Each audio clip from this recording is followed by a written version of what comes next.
دنیا میں سب سے پہلے بد پھیلی شیطان نے کروائی۔ وہ حضرت لوط علیہ السلام کی قوم میں خوبصورت لڑکی کی شکل میں آیا، لوگوں کو اپنی جانب مائل کیا کہ گندا کام کروانے میں کامیاب ہو گیا۔ لوگ اس برے کام کے عادی ہو گئے، اس طرح کہ وہ عورتوں کو چھوڑ کر مردوں سے اپنی خواہش پوری کرنے لگے۔ حضرت لوط علیہ السلام نے ان لوگوں کو اس برے کام سے منع کرتے ہوئے فرمایا، کیا وہ بے حیائی کرتے ہو جو تم سے پہلے جہاں میں کسی نے نہ کی؟ تو تم مردوں کے پاس شہوت سے جاتے ہو عورتیں چھوڑ کر، بلکہ تم لوگ حد سے گزر گئے ہو۔ حضرت لوط علیہ السلام کی قوم نے یہ سن کر ان کا کہنا سننے کی بجائے جو جواب دیا اس کا ذکر قرآن کریم میں ہے، اور اس کی قوم کا کچھ جواب نہ تھا مگر یہی کہنا کہ ان کو اپنی بستی سے نکال دو، یہ لوگ تو پاکیزگی چاہتے ہیں۔ اس سے معلوم ہوا اغلام بازی یعنی بد پھیلی حضرت لوط علیہ السلام کی قوم کی ایجاد ہے، اسے لواطت کہتے ہیں۔ یہ بھی معلوم ہوا لڑکوں سے بد پھیلی کرنا حرام قطعی ہے اور اس کا منکر کافر ہے۔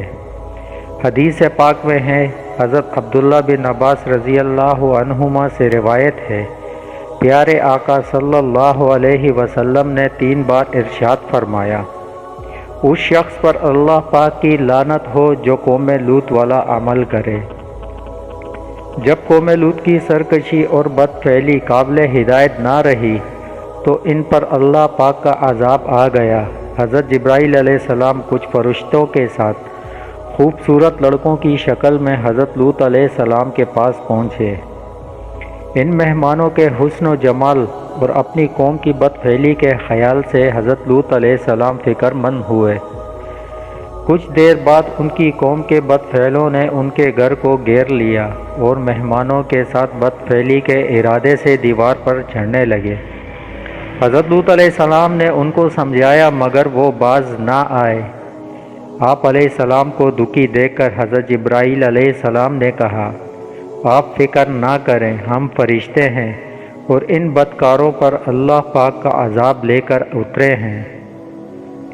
آپ اپنے اہل و عیال و مومنین کو ساتھ لے کر صبح ہونے سے پہلے اس بستی سے نکل جائیں اور کوئی شخص پیچھے مڑ کر نہ دیکھے، ورنہ وہ بھی عذاب الہی میں گرفتار ہو جائے گا۔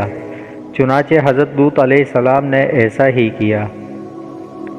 پھر جبرائیل علیہ السلام نے اس شہر کے 5 بستیوں کو اپنے پروں پر اٹھا کر آسمان کی طرف بلند ہوئے اور ان بستیوں کو زمین پر الٹ دیا۔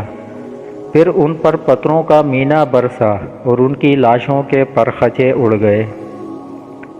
جب یہ شہر الٹ پلٹ ہو رہا تھا، حضرت لوط علیہ السلام کی بیوی وائلہ جو منافقہ تھی، قوم کے بدکاروں سے محبت رکھتی تھی، اس نے پیچھے مڑ کر دیکھا اور کہا، ہائے رے میری قوم!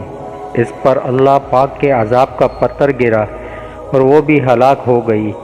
بدکار قوم پر برسائے جانے والے ہر پتھر پر اس شخص کا نام لکھا تھا جو اس پتھر سے ہلاک ہوا۔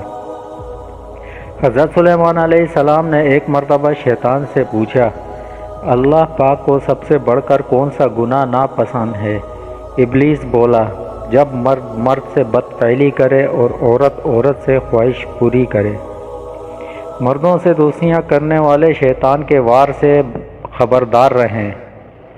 اگر مرد رضامندی سے یا پیسوں یا نوکری وغیرہ کے لالچ میں بد فعلی کروائے گا تو وہ بھی گنہگار اور جہنم کا حقدار ہے۔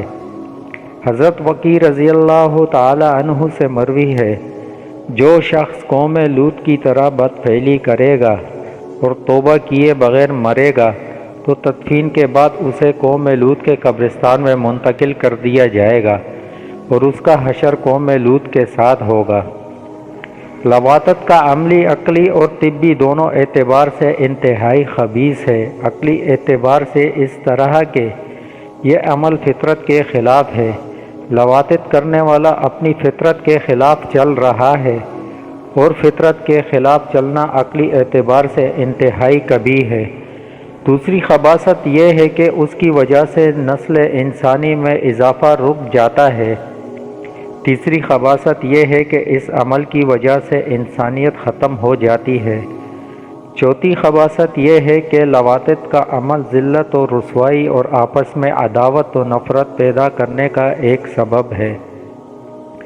عقل سلیم رکھنے والے کے نزدیک وہ عمل ضرور خبیث ہے جو ذلت و رسوائی اور نفرت پیدا ہونے کا سبب بنے۔ یہ بدکاری تمام جرموں سے بڑا جرم ہے۔ اس جرم کی وجہ سے قوم لوط پر عذاب آیا جو دوسری عذاب پانے والی قوموں پر نہ آیا۔